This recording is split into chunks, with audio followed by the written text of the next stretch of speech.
Hi, and welcome back to Creative Outcomes. My name is Meredith, and I'll be your host today. Today, we're going to talk about one of my favorite topics, and that is utilization data. Not sure it's my favorite topic, but it's one that's really important to a service-based business.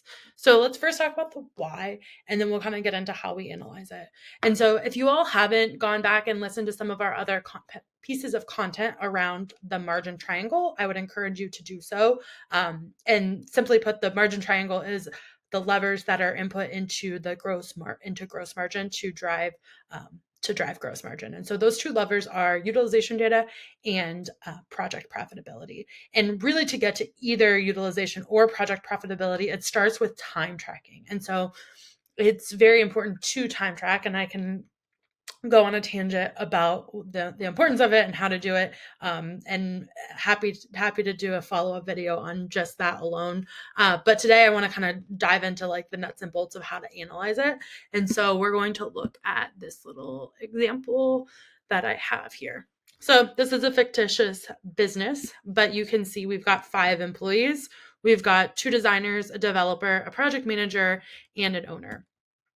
So in this small company, all of our 4 of our employees are going to be sitting in COGS, and so they're going to be directly servicing revenue. And then we've got a G&A, the owner is sitting in G&A, and that's just really overhead.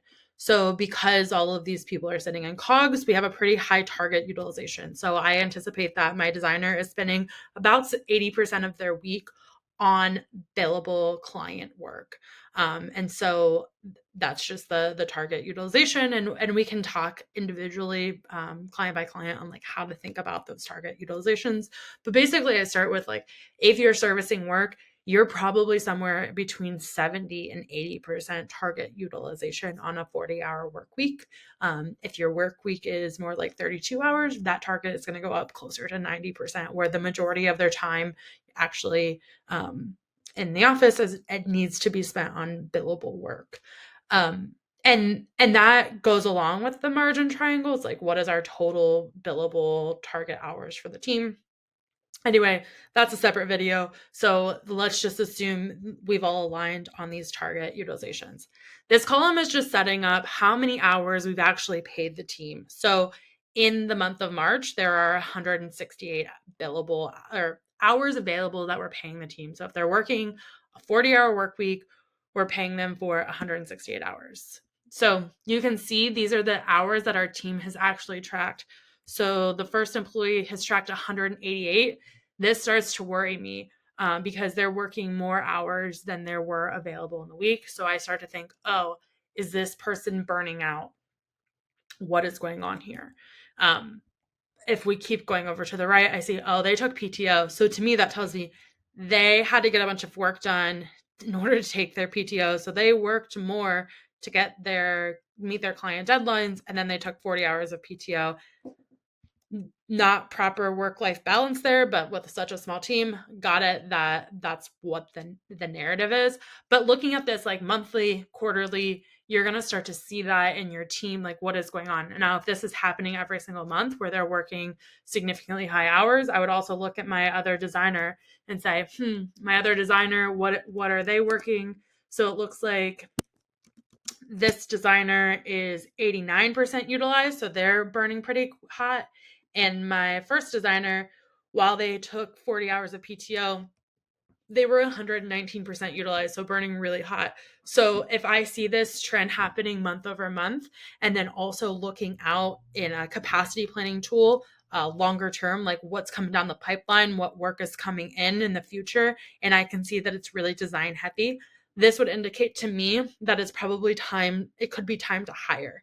Now, there's other, you'd want to like make sure the pipeline is strong enough to support it. Are we getting the right margins? Did we just, there can be a lot more to this narrative where, oh, we may have worked a ton of billable hours on design, but maybe 2 months ago we did a round 1 of design and something got messed up on our end. And so now we're making up for it. So there's like a lot of narrative that I can't tell here, but this could indicate that it's time to hire.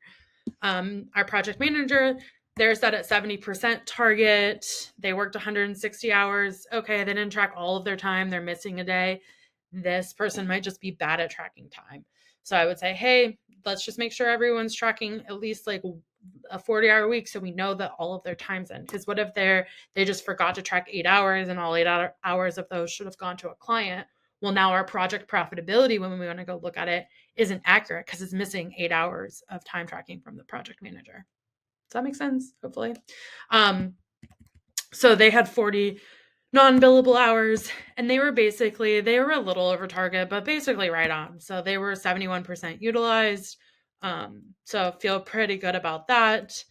And then lastly, our developer, so 80% target. They worked 173 hours, a little over, not crazy. They had 65 of non-bill. It's like, well, they had a lot of non-bill. What was going on there? Maybe we were developing our own website. Maybe we were doing some work on our website. It's like, oh, that makes sense. That's why they're a little bit under. So they worked a lot of hours, but they were under on utilization because you can see we have a target for them at 80% and they were only 64% utilized. It's like, what's going on here? If I had to guess, they're building a website. But this is where like I have this dialogue with the client, find out what's going on. It's like, oh, okay, we're investing this month. Next month, we see those hours coming down. Or like, it's a lot about like what happened at a point in time, what has been the trend over the last few months, and then bigger picture, where are we projecting? Like what is coming down the pipeline so we know, okay, do we need to hire? Where is everyone at? So this isn't necessarily the only piece of data that we use to make hiring decisions, but it does help like, oh, the team is complaining because they're working a lot. Well, that makes a ton of sense because the two designers were really heavy.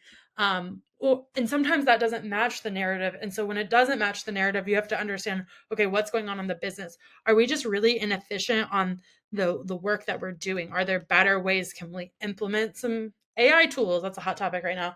Can we develop processes that streamline this?